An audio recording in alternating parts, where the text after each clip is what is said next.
Alors, on va corriger ici l'exemple 4 du cours, où cette fois, il faut calculer une espérance d'une loi normale dont on connaît l'écart type, mais l'espérance est inconnue. Alors, plusieurs choses sur ce type de question. D'abord, on peut considérer que c'est le type de question un peu plus compliqué sur la loi normale. Donc, on va dire que pour ceux qui ne sont pas à l'aise, c'est peut-être le truc à laisser de côté dans un premier temps. Deuxième chose, la méthode que je vais présenter ici, elle est valable si on connaît l'écart type et qu'on cherche l'espérance, mais elle est valable aussi si l'écart type c'est celui qu'on cherche et si l'espérance est donnée. C'est-à-dire que la méthode ici qui est présentée sera valable si on cherche l'écart type ou si on cherche l'espérance d'une variable aléatoire qui suit une loi normale. Alors en général, quand on a cette question-là, ça veut dire qu'on a une autre donnée dans l'énoncé. L'autre donnée ici, c'est qu'on nous dit que donc on a x qui est un nombre de points à un test de connaissance. On sait que x suit la loi normale d'écart type 20. Et on vous dit en plus que 70% des individus ont un score inférieur à 60. Donc déjà, on va commencer par traduire cette hypothèse. Ça veut dire que la probabilité que les individus aient un score inférieur à 60 est égale à 70%, c'est-à-dire 0,7. Bien. Le problème qui se pose, c'est que notre inconnue mu, qui est l'espérance, elle n'apparaît pas dans la donnée qu'on a ici. C'est-à-dire que notre inconnue, ben, elle apparaît nulle part, on n'a pas d'équation avec ce mu, donc tel quel, on ne peut pas le trouver. Donc là, il y a une méthode à retenir, que je vous ai réécrite dans le corrigé, je vous la réécris là. Méthode, si on cherche sigma ou mu, on centre et on réduit la variable aléatoire. Alors qu'est-ce que ça veut dire? Ça veut dire qu'on va poser une nouvelle variable aléatoire, donc par exemple t, qui est égale à la variable aléatoire x moins sa moyenne divisée par son écart type. Quand on pose une variable aléatoire moins sa moyenne divisée par son écart type, on dit qu'on a centré et réduit la variable aléatoire. Et lorsqu'on centre et on réduit une variable aléatoire qui suit une loi normale, on obtient une loi normale qui est centrée réduite. Donc, alors t suit la loi normale centrée réduite. Je l'écris ici en abrégé. Loi normale centrée réduite, c'est celle qui est de paramètres 0 et 1. Bon. Et là, après, bah, il faut la connaître, la méthode. Une fois qu'on a centré et réduit la variable aléatoire, quand on va traduire l'énoncé, non plus en fonction de x, mais en fonction de cette nouvelle variable aléatoire t, ça va nous faire apparaître notre inconnue et ça va nous permettre de la trouver. Alors, je vous le montre. Déjà, ici, sigma, on peut le remplacer, on sait que c'est 20. Ça veut dire que t, c'est x moins mu, qui est inconnu, divisé par 20. Et maintenant, je veux traduire mon hypothèse de départ, à savoir p de x plus petit que 60 égale à 0,7. Donc pour le traduire, bah, il faut déjà traduire le fait que x soit plus petit que 60 en fonction de t.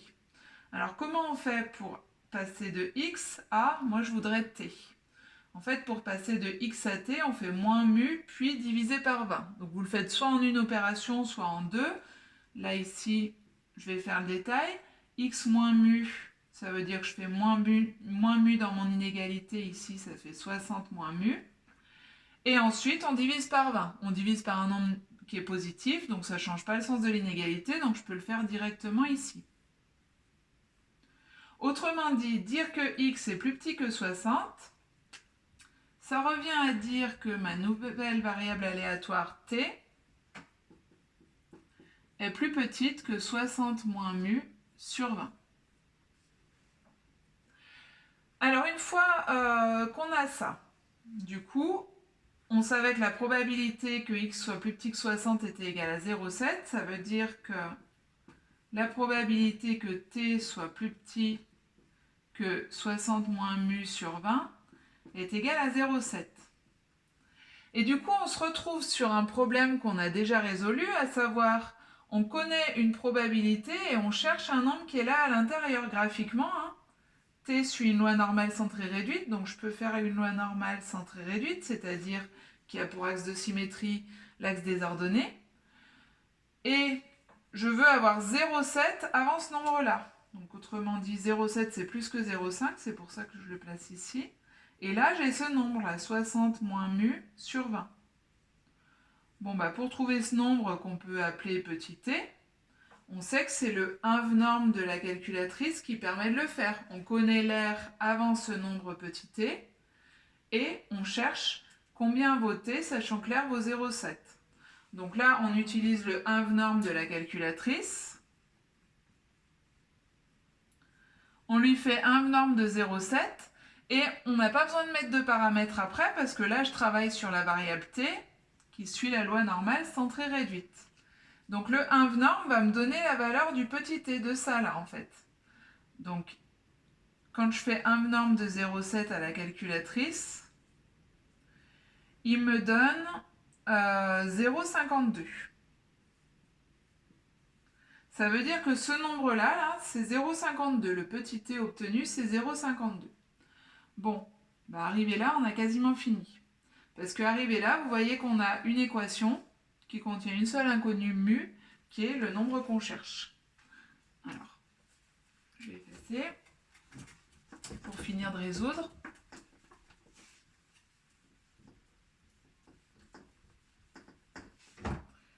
Donc, il me reste à résoudre 60 moins mu sur 20 égale ou environ égal à 0,52.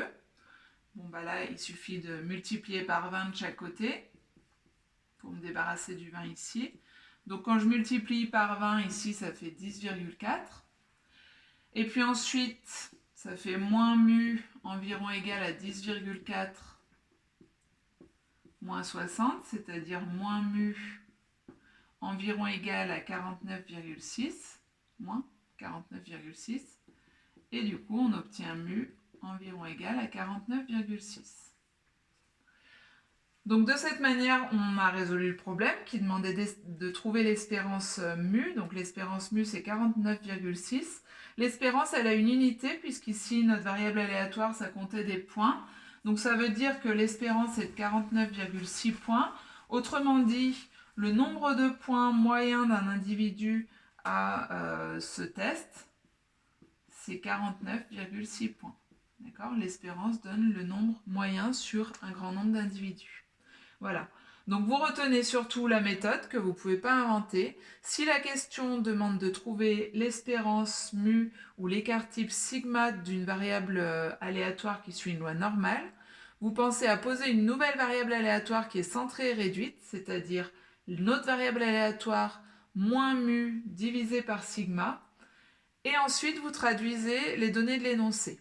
Ensuite, c'est le inv-norme de la calculatrice qui va être utilisé, et à la fin, il y a toujours une dernière équation à résoudre pour trouver sigma ou mu selon celui qui a été cherché.